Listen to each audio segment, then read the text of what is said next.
La neige tombait en silence sur les trottoirs sales, comme si même le ciel hésitait à toucher cette ville rongée par l'indifférence. Sous le halo tremblant d'un lampadaire, une jeune fille serrait contre elle un vieux étui de violon, fendu sur le côté, retenu par du ruban adhésif.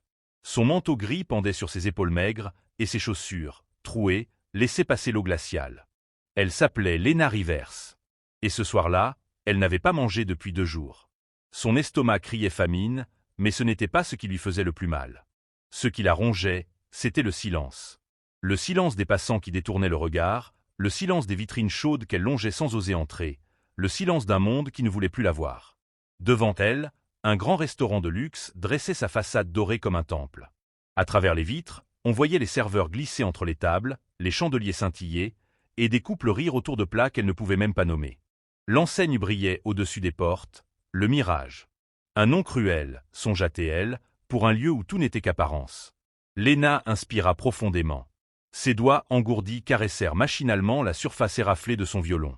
C'était tout ce qui lui restait de son ancienne vie. Avant que tout ne s'écroule. Un frisson parcourut son dos.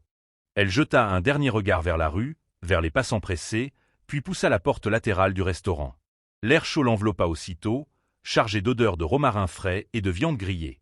Elle resta un instant figée, éblouie par la lumière des lustres, la brillance des couverts, la blancheur des nappes.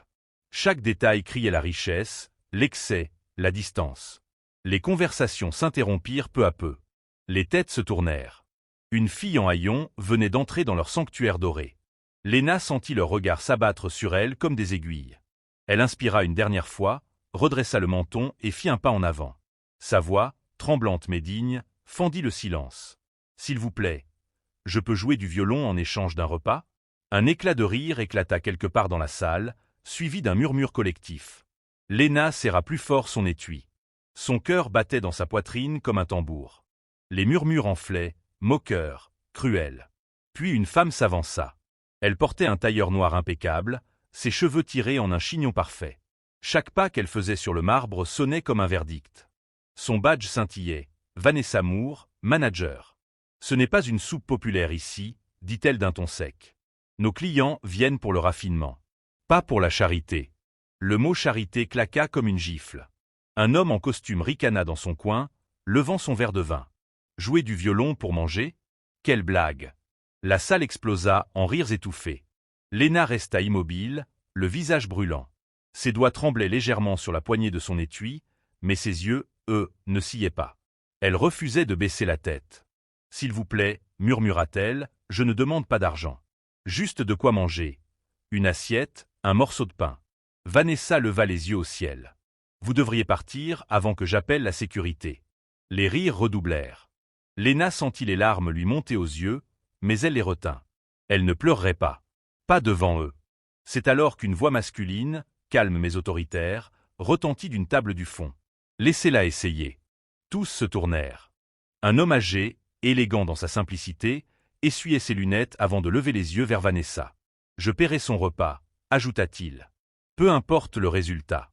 Une chanson, et elle s'en ira. » Le silence tomba d'un coup. Vanessa hésita, le regard entre l'homme et la jeune fille, puis haussa les épaules. « Très bien. Une chanson. » Puis elle part. Lena resta un instant sans bouger, surprise. Puis elle hocha doucement la tête. Ses mains tremblaient en ouvrant l'étui.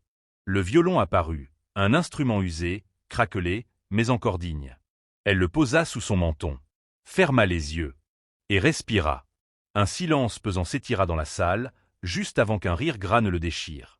Assis à une table près du centre, un homme au costume gris clair, Damien Cross, un riche investisseur connu pour son arrogance, leva sa coupe de vin comme pour porter un toast. « Regardez-moi ça !»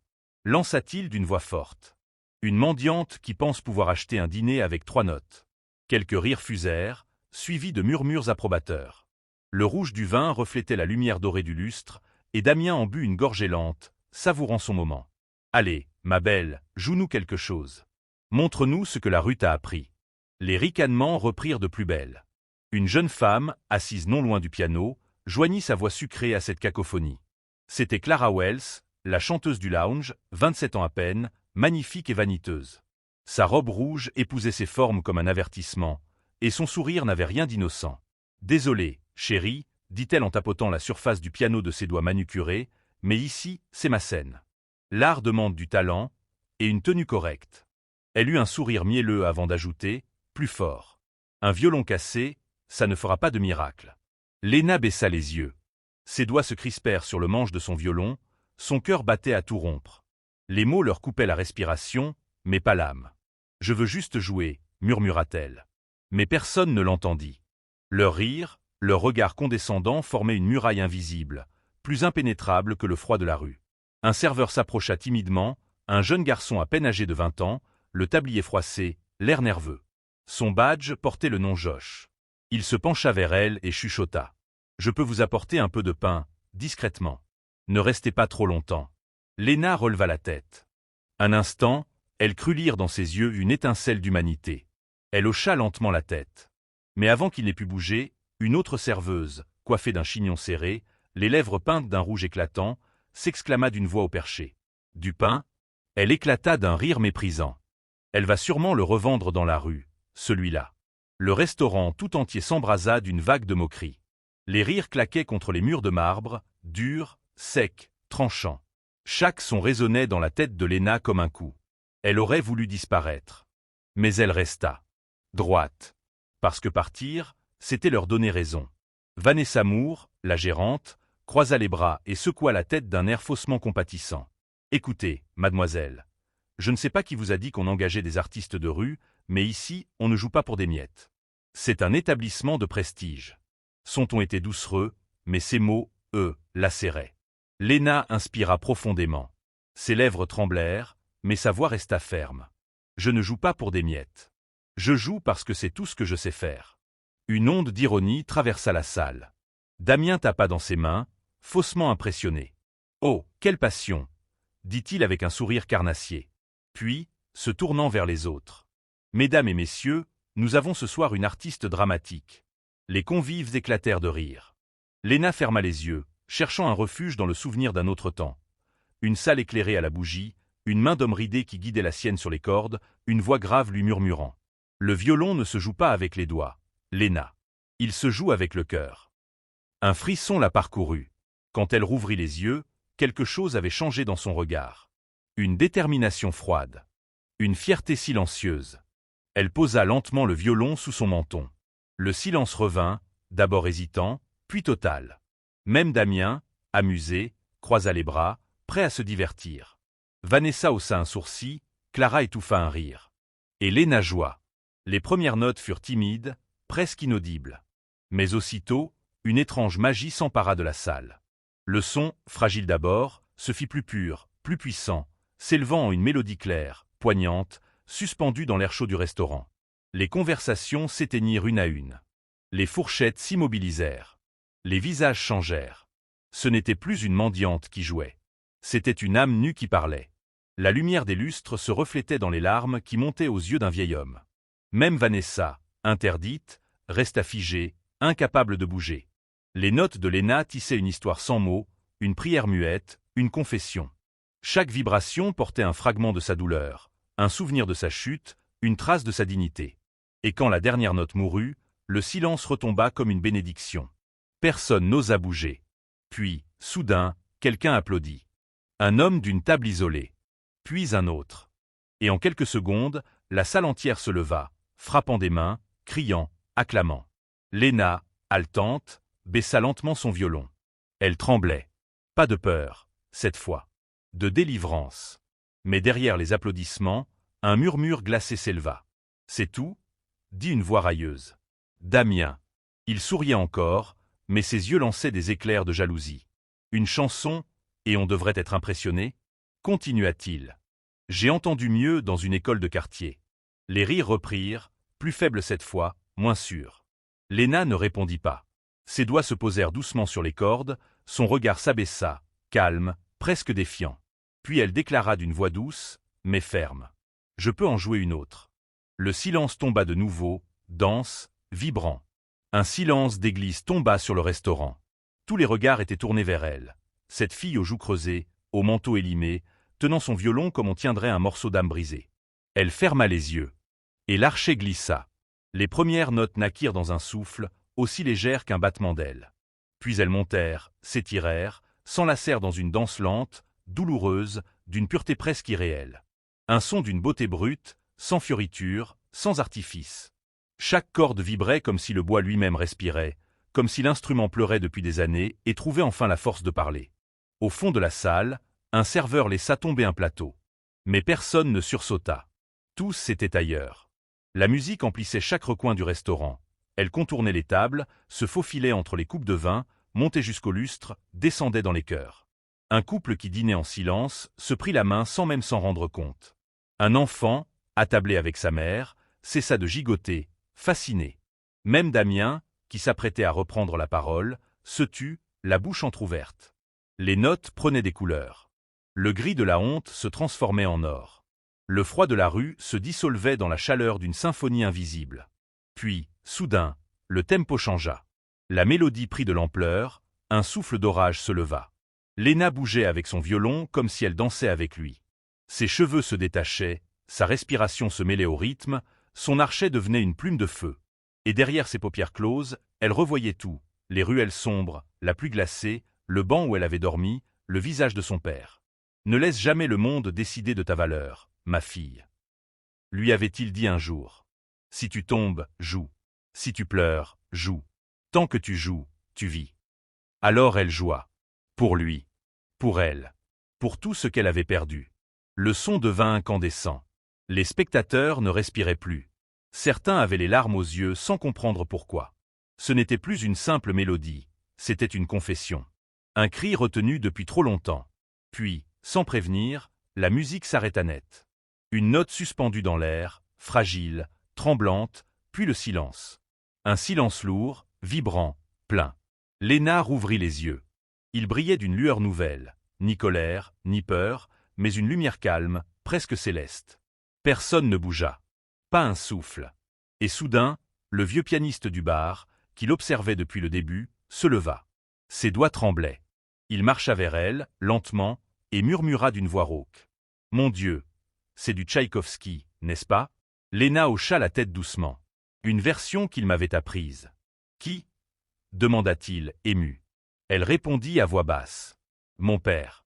Il était violoniste dans un orchestre symphonique, avant l'accident. » Un murmure parcourut la salle. Les visages se transformaient, l'arrogance fondait comme neige sous le soleil. Vanessa, la gérante, recula d'un pas, honteuse. Même Clara, la chanteuse, avait baissé les yeux, incapable de soutenir le regard de celle qu'elle avait humiliée. Damien, lui, restait assis, le menton crispé. Son verre à la main, il cherchait quelque chose à dire, mais aucun mot ne venait. Le public, conquis, n'attendait plus que la suite. Et Léna, haletante, reprit son souffle. Elle glissa ses doigts sur les cordes, puis leva à nouveau l'archet. « Je vais en jouer une dernière, » dit-elle d'une voix douce. « Celle qu'il m'a laissée avant de mourir. » Un frisson parcourut la salle entière. On entendit une chaise grincer, un sanglot étouffé. Puis, dans le silence religieux qui suivit, Léna entama le second morceau. Celui qui allait changer le destin de tous ceux présents ce soir-là. Les premières notes du nouveau morceau s'élevèrent, lentes, graves, solennelles. Elles semblaient venir de très loin, d'un monde où le temps s'était arrêté. Chaque son vibrait comme une blessure qui se referme, chaque silence respirait comme un souvenir. Le restaurant tout entier s'était transformé en cathédrale. Les lustres semblaient s'éteindre d'eux-mêmes, comme pour laisser la musique briller seule. Même les verres de cristal vibraient légèrement sur les tables, comme si le son les touchait. Léna, elle, ne voyait plus rien de ce qui l'entourait. Ses yeux étaient ouverts, mais fixaient le vide. Ce qu'elle voyait, c'était le passé. Nuages pluvieux, flashback. Elle revit la petite maison de banlieue, aux murs tapissés de partitions. Son père, Marc Ivanov, un grand homme au regard tendre, jouait du violon chaque matin avant le lever du soleil. Les voisins se plaignaient du bruit, mais lui riaient. La musique n'attend pas, ma chérie. Elle vit avant même qu'on ouvre les yeux. Léna, à 8 ans, s'asseyait sur le parquet, écoutant religieusement. Ses petites mains tentaient d'imiter les gestes de son père. Il la corrigeait avec douceur, puis laissait échapper un « Tu entends ? Le violon parle. » Il ne faut jamais le forcer à chanter.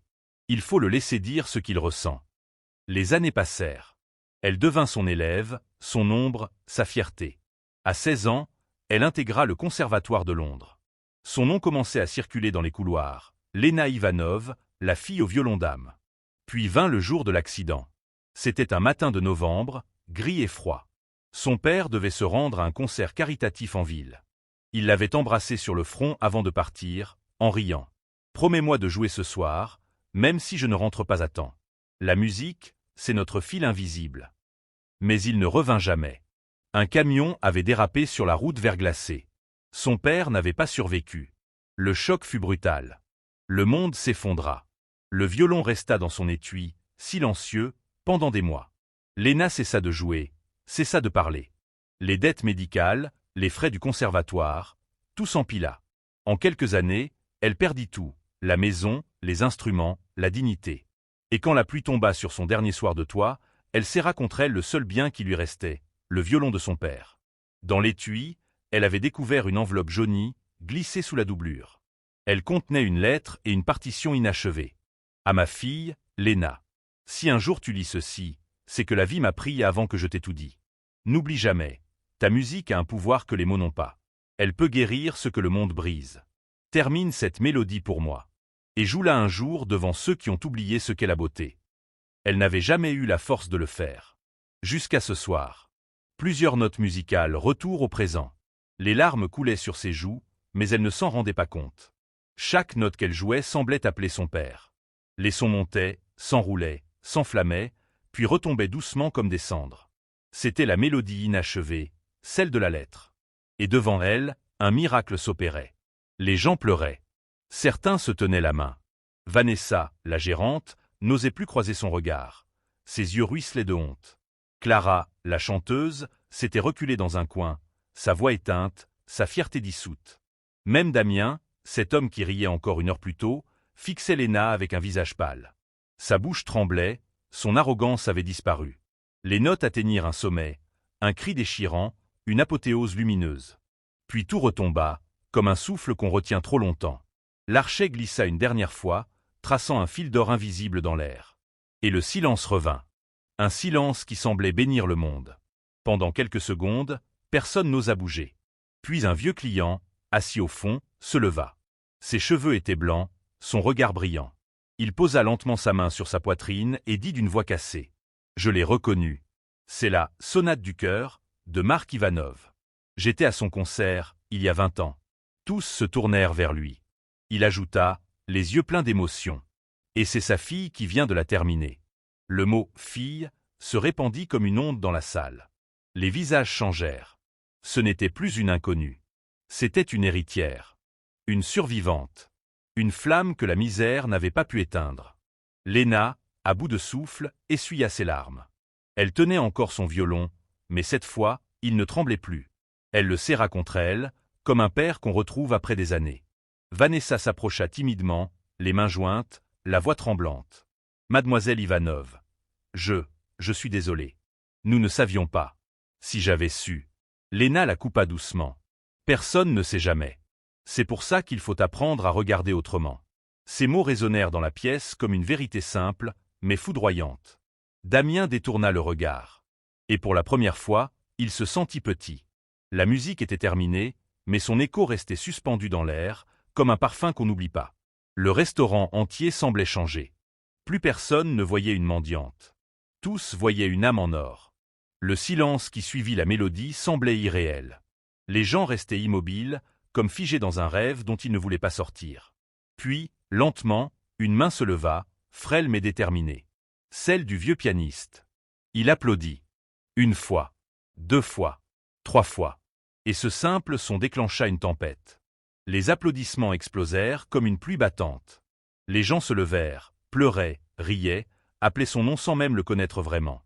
Certains criaient bravo, d'autres restaient silencieux, trop émus pour parler. Les visages autrefois moqueurs s'étaient transformés en visages d'admiration. Clara Wells, la chanteuse, s'avança timidement vers Lena, les yeux rougis. « Je suis désolée pour tout à l'heure, balbutia-t-elle. Tu étais magnifique. Personne ne joue comme toi. » Lena hocha la tête avec douceur, sans colère. La musique pardonne avant même qu'on s'excuse. Clara eut un sanglot, puis la serra dans ses bras. Un instant, la salle entière sembla retenir son souffle. 2 femmes que tout opposait, réunies par une seule vérité, la beauté qu'elles avaient oublié de voir. Étoile rutilante, la transformation. Vanessa, la gérante, s'approcha à son tour. Ses talons claquaient sur le marbre, mais sa voix était fragile, hésitante. Léna, ce restaurant a vu des artistes, des célébrités, des stars de télévision. Mais ce soir, tu es la première à avoir fait taire le bruit du monde. Elle inspira profondément, puis ajouta. J'aimerais te proposer quelque chose. J'aimerais que tu joues ici chaque semaine. Pas pour de la nourriture, mais pour un vrai cachet. Ton nom doit être entendu. Ton histoire aussi. Léna resta muette. Une larme glissa sur sa joue, puis un sourire se dessina. Je jouerai, si je peux donner une partie de ce que je gagne à ceux qui dorment dehors. C'est à eux que cette musique appartient. Vanessa posa une main sur son épaule, émue. C'est toi qui décides. À partir de ce soir, tu n'as plus besoin de demander la permission pour exister. Le moment inattendu. Alors que le public commençait à quitter la salle, un homme resta assis au fond, silencieux. Damien Cross. Le même qui s'était moqué d'elle. Il tenait toujours son verre à la main, mais il ne buvait plus. Son regard était perdu dans le vide.